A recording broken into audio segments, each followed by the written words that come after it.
Okay, start பண்ணிடலாம். நம்ம வந்து ஃபஸ்ட்டு பேசிக்காக ஒரு வட்டம் போட போகிறோம். சர்க்கிள். நிறைய பேர் என்ன பண்ணுவாங்கன்னா, வட்டம் போடுறதுக்கு ரொம்ப கஷ்டப்பட்டு, அதாவது ஒரே ஸ்ட்ரோக்கில் நான் வந்து வட்டம் போடுறேன்னு நினைப்பாங்க. அது ரொம்ப ரொம்ப ராங். அப்படி தேவையில்லை. அவ்வளோ கஷ்டப்பட்டு நம்ம ஒரே ஸ்ட்ரோக்கில் வட்டம் ஒழுங்காக வராது.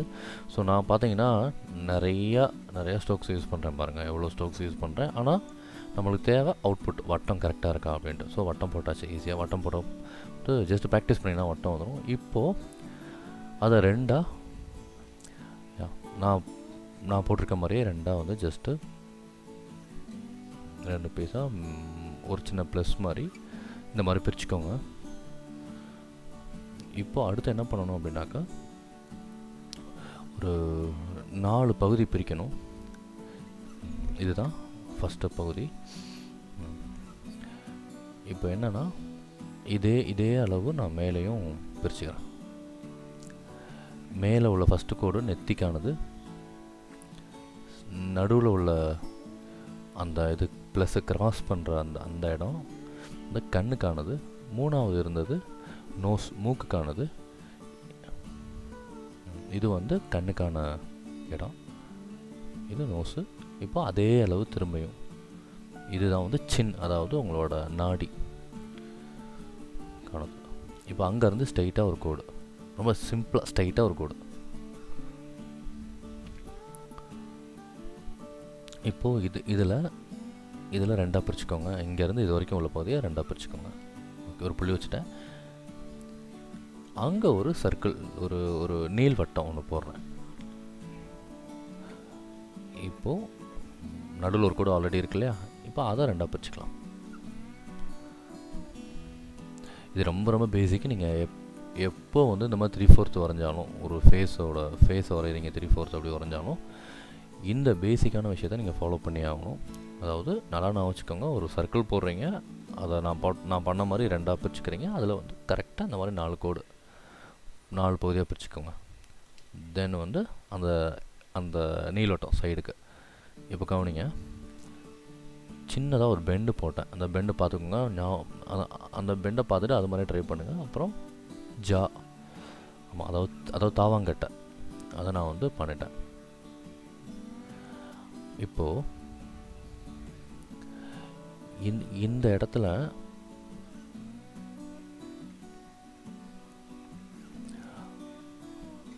நம்ம வந்து ஹேர் வரைவோம்.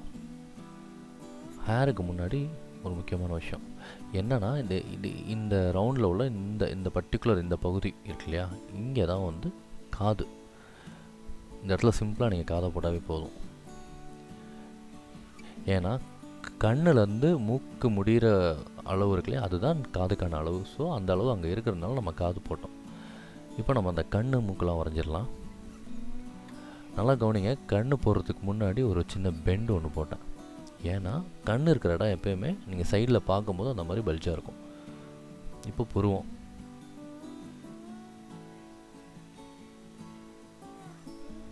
நல்லா கவனிங்க எப்படி பண்ணிகிட்ருக்கேன்ட்டு. ரொம்ப சிம்பிள் தான், கண் வரைகிறதுலாம் ஒன்றும் அவ்வளோ கஷ்டம்லாம் இல்லை.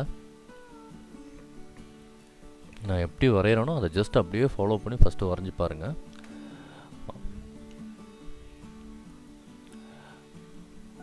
ஆரம்பத்தில் நீங்கள் அதை ஜஸ்ட்டு பார்த்தே வரைங்க. கொஞ்ச நாள் நல்லா வந்துருச்சு, ப்ராக்டிஸ் ஆகிடுச்சுன்னா நீங்கள் வந்து இதை பார்த்து வரையணும் தேவையில்லை. உங்கள் ஈஸியாக நான் போட்டு அந்த பேசிக் சர்க்கிளை போட்டு விறுவிறுன்னு இந்த ஃபேஸை வரைஞ்சிடலாம். இப்படி தான் இந்த ஃபேஸ் வரையணுமா அப்படிலாம் கிடையாது. இந்த ஃபேஸ் நீங்கள் என்ன மாதிரி வேணாலும், ஜா பெருசாக போடலாம், மூக்கு பெருசாக போடலாம், முட்டை கண்ணாக போட்டுக்கலாம். நம்ம உங்களுக்கு என்ன தோணுதோ அந்த மாதிரி போட்டு நீங்கள் வந்து இதை வந்து நீங்களாகவே எந்த சப்போர்ட்டும் இல்லாமல், எந்த பிக்சரையும் பார்க்காம வரைஞ்சி பழகலாம். இப்போது இந்த இடம் நாங்களுக்குள்ள ஒரு போன் வரும், அதனால தான் அந்த பெண்டு, ஜா பெண்டு.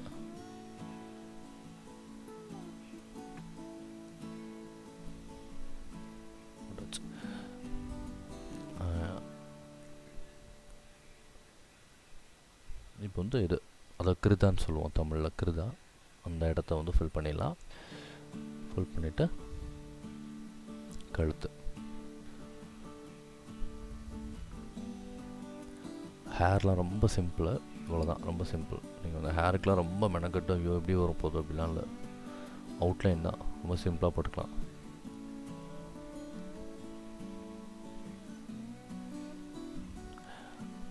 அதாவது நான் போட்ட அந்த இது கன்னத்தில் போட்ட அந்த 2 கோடு எதுக்கு அப்படின்னாக்கா அங்கனுக்குள்ள போன் வரும், அதனால தான் கோடு போட்டிருக்கேன். இப்போ நான் டார்கன் பண்ண ஆரம்பிச்சிட்டேன்.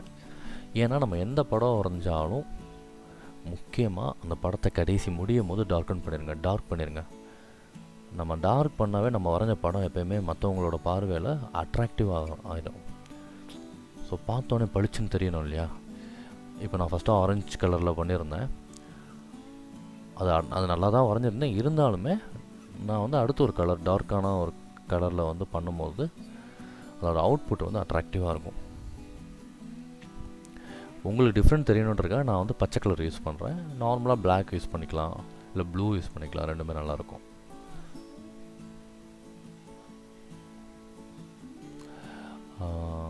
வேறு ஒரு வீடியோவில் நோஸ் மட்டும் எப்படி தனியாக வரைகிறது, லிப்ஸு மட்டும் எப்படி தனியாக, அதாவது லிப்ஸில் வந்து எந்தெந்த விதத்தில் லிப்ஸ் வரைகிறது, அது எல்லாமே நான் வந்து அடுத்தடுத்த வீடியோ போடுறேன், டீச் பண்ணுறேன்.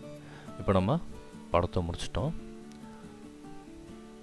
நீங்கள் இதை வீட்டில் ப்ராக்டிஸ் பண்ணி பாருங்கள், ரொம்ப ஈஸியாக தான் இருக்கும். இதை அப்படியே விடாமல் ட்ரெஸ் போட்டுடலாம். சிம்பிள் தானே, அதனால் சிம்பிளாக ஒரு ட்ரெஸ் போட்டோம்னா பார்க்க அழகாக இருக்கும். நீங்கள் வரைஞ்ச பிக்சர் வந்து ஒரு எண்டு கொடுக்கலாம், பாதியில் நிப்பாட்டாமல் சும்மா சின்னதாக அப்படி போட்டோம்னா பார்க்குறதுக்கு அழகாக இருக்கும்.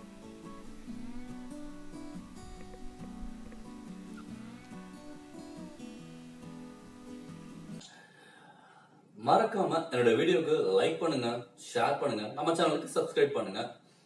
அடுத்தடுத்து நான் போற எல்லா வீடியோவும் கண்டினியூவா விடாம வாட்ச் பண்ணுங்க. கூடிய சீக்கிரத்துல நீங்க ஒரு ஆர்டிஸ்டா கண்டிப்பா மாறிடுவீங்க, நான் கேரண்டி. பாய்.